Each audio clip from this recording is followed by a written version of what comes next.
কি করবেন? হে নবী, আপনি কোরআন দিয়ে তাবলিগ করেন, কিন্তু এই জাতির মানুষ, পৃথিবীর এক শ্রেণীর মানুষ কোরআন দিয়ে তাবলিগ না করে অন্য কথা দিয়ে তাবলিগ করে।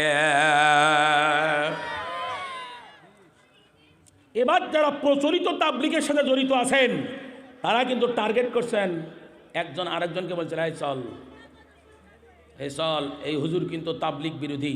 আল্লাহর কসম আমি তাবলিগ বিরোধী নই, তবে প্রচলিত তাবলিগ জামাত যেটা চলছে আপনারা তাবলিগ করতে থাকেন আর মুরব্বীদেরকে বলেন আপনাদের সিলেবাসের ভিতরে কোরআন বেশি করে ঢোকান। কথা ঠিক না বে ঠিক? আমি আপনাদের দোস্ত না, আমি আপনাদের দুশ্মন না, আমি আপনাদের বন্ধু। অনেক আলেমদেরকে পরামর্শ দিয়েছি। বন্ধুগান, ওই হাদিসের কাছে চলেন, মান ক্বালা বিহি সাদাকা, যে ব্যক্তি কোরআন দিয়ে কথা বলে সেই ব্যক্তি সত্য কথা বলে। ওয়া মান আমিলা বিহি উজরা, আর যে ব্যক্তি কোরআন থেকে আমল করবে সেই ব্যক্তিকে পুরস্কার দেওয়া হবে। সেই পুরস্কারটা অন্য কিছু নয়, সেই পুরস্কারটা হলো জান্নাত। পুরস্কার কি? কোরআন থেকে আমল করতে হবে। কি আমল করবেন? নামাজ। কোরআনে আছে না নাই? নামাজ পড়তে হবে, রোজা করতে হবে, জাকাত দিতে হবে, পর্দা করতে হবে। তবে বাংলাদেশের সকল মহিলার পর্দা করা ফরজ নয়। গ্রামে যে সমস্ত মহিলারা থাকে তাদের উপরে পর্দা করা ফরজ। আর যারা ঢাকায় থাকে, যারা বিভিন্ন বড় বড় শহরে থাকে, যারা একটু নেত্রী টাইপের, ওদের বোরখা না পড়লেও চলবে। কথা বুঝতে হবে ভালো করে। পর্দা মহিলা শুধু নয়, পুরুষের পর্দা আছে না নাই? এবার বলেন তো দেখি, কাকরামারি বাজার মনে থাকে না? এই কাকরামারির ভাইয়েরা, যুবকেরা, মায়েরা, একটু বলেন তো দেখি, পুরুষের পর্দা হলো নাভি থেকে হাঁটু পর্যন্ত, আর নারীর পর্দা হলো মাথা থেকে পায়ের গিরার নিচ পর্যন্ত পর্দা। কথা ঠিক না বা ঠিক? আপনারা জোরে জোরে বলেন তো দেখি, আমি যদি সূরা আহজাবের 33 নম্বর আয়াতের তাফসীর করি, ওয়াকরনা ফি বুয়ুতিকুন্না ওয়ালা তাবাররুজনা তাবাররুজাল জাহিলিয়াতিল উলা, হে নারীরা ঘরে অবস্থান করো আর তোমরা জাহিলিয়াতের যুগের নারীদের মতো তোমরা বেহায়াপনা করে বাহিরে বের হইও না। এ কথা কার? বাহিরে বের হতে পারবে, শিক্ষকতা করতে পারবে, ব্যবসা করতে পারবে, স্বামী কৃষি কাজ করতে গেছে পান্তা নিয়েও যেতে পারবে। পান্তা বোঝেন? পান্তা বোঝেন? বাইরে আমার নিয়ে যেতে পারবে। কি নিয়ে? পর্দার সাথে যেতে হবে। কিসের সাথে? পর্দার সাথে যেতে হবে। আপনাদের সারঘাটের এক বৃদ্ধা মহিলা, 70 থেকে 75 বছর বয়স, উনি ওনার নাতনিকে নিয়ে রাজশাহীতে গেছে বাজার করার জন্য। তো 75 বছরের দাদি স্কার্ফ পরছে, মুখ ঢাকছে, সমস্ত শরীর ঢাকছে, আর পাশে যেটা নাতনি বসে আছে 24 বছর বয়স, সুন্দরী, সুরুষী, রূপসী, লাভলি বেগম। কি বেগম ভাই? লাভলি বেগম। লাভলি বেগমের মাথাও কাপড় নাই, ওড়না একটা আছে মশারির চাইতেও চিকন। এবার আপনারা বলেন, 75 বছরের দাদি, যার পর্দা না করলেও চলে, সে পর্দা করছে, আর লাভলির গায়ে পর্দা নাই। এর নাম কি ইসলাম? জোরে বলেন ইসলাম। ভাইরা আমার, আপনার দেশে আমাদের এই সারঘাটে অনেক আমের গাছ আছে। আমের গাছ যখন বড় হয়ে যায় ওতে কিন্তু বেড়া লাগে না। বড় গাছে বেড়া লাগে না। ছোট্ট গাছ যদি হয়, সারা গাছ যদি হয়, সারা গাছের চতুর্দিক দিয়ে প্রাচীর দেয়, বেড়া দেয়। কেন দেয়? ছোট্ট গাছটা ভাইরা আমার গরু খেয়ে ফেলবে, ছাগলে খেয়ে ফেলবে, মুরগি গিয়া তলায় বাসা করে নষ্ট করে ফেলবে, এই জন্য বেড়া দেয়। বেড়া বোঝে? বেড়া বোঝে নাকি এলাকার লোক?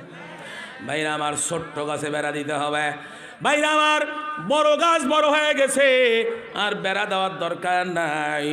কিন্তু সারঘাটের মানুষ, গাইবান্ধার মানুষ, ঢাকার মানুষ, আজকে বাংলাদেশের সকল মানুষরা 75 বয়সের মহিলাকে বেড়া দেয়, আর 24 বছরের ভাইরা আমার লাভলির গায়ে বেড়া নাই। এবার নির্দেশ, কোরআন থেকে কথা বলবো, হক কথা। আল্লাহ রসুল বলছেন, আমি কি বাংলাদেশে সারা বাংলাদেশ যদি ওয়াজ করে বেড়াই, 36 বছর ওয়াজের বয়স, 60 বছর বয়স চলছে, হয়ে 61তে পড়েছে। এবার বলেন তো, ওয়াজ করে কি পর্দা কায়েম হবে? জোরে করেন, কি করতে হবে? কে বললেন গো এই কথা? দাঁড়ান তো দেখি, দাঁড়ান। বিয়ে হয়েছে? বউ কয়টা? কয়টা? এরে মিয়া, আল্লাহ বলছেন মাসনা সুলাসা রুবা, দুটো দিয়ে শুরুর কথা বলছে, আপনি একটা করে বসে আছেন কি জন্য? বসেন। কোরআনের কথা বলছেন আপনি।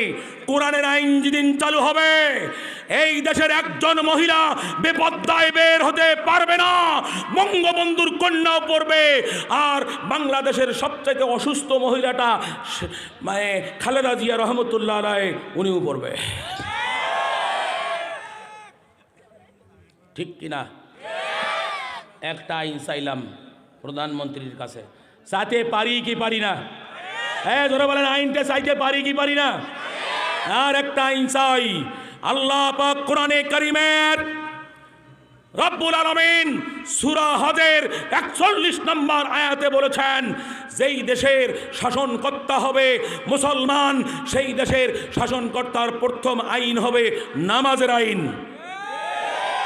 কিসের আইন? এ দেশে কত বছর হলো ওয়াজ চলতেছে, আমরা তো যে গেলাম যাব, আমাদের বাপ দাদারা গেল, তার দাদা গেল, এত ওয়াজ হলো, এখনও মসজিদের সভাপতি নামাজ পড়ে না, মসজিদের সেক্রেটারি নামাজ পড়ে না। এই এলাকার সবচেয়ে বড় মাস্তান যেটা, ওই মাস্তান হলো ওই এলাকার মসজিদের সভাপতি। তবে এই এলাকার কথা বলছি না, আমি গাইবান্ধার কথা বলছি। কথা ঠিক না ব্যাঠিক? জোরে কোন? বন্ধুগণ, নামাজের বিলটা যদি পাশ হয়ে যেত, কোরআনের আইনটা যদি পাশ হয়ে যেত, ফজরের নামাজের আজান 10 মিনিট পার হয়ে যাচ্ছে, এলাকার মুসল্লিরা যায়া বলবে কি? ওয়ালাইকুম আসসালাম। এলাকার মুসল্লিরা যায়া বলবে, মুয়াজ্জিন সাহেব ওঠেন ওঠেন, আজান দেন আজান দেন। এই মুয়াজ্জিন সাহেব ওঠেন, আজান দেন। তুই ডাকিস কে? বলে আইন যে হয়েছে, একক তো কাজা হলি 3 মাসের জেল।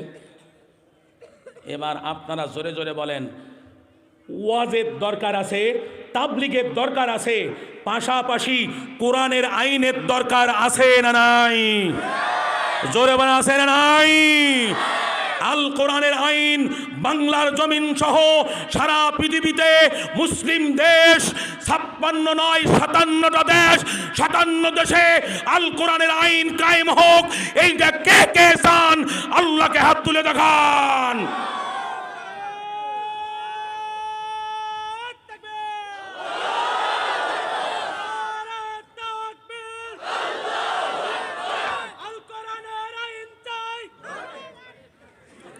বাবা, তুই যে কথা বলছিস যাদের ভিতরে সে মাল নাই, পরিচিত কথা ক।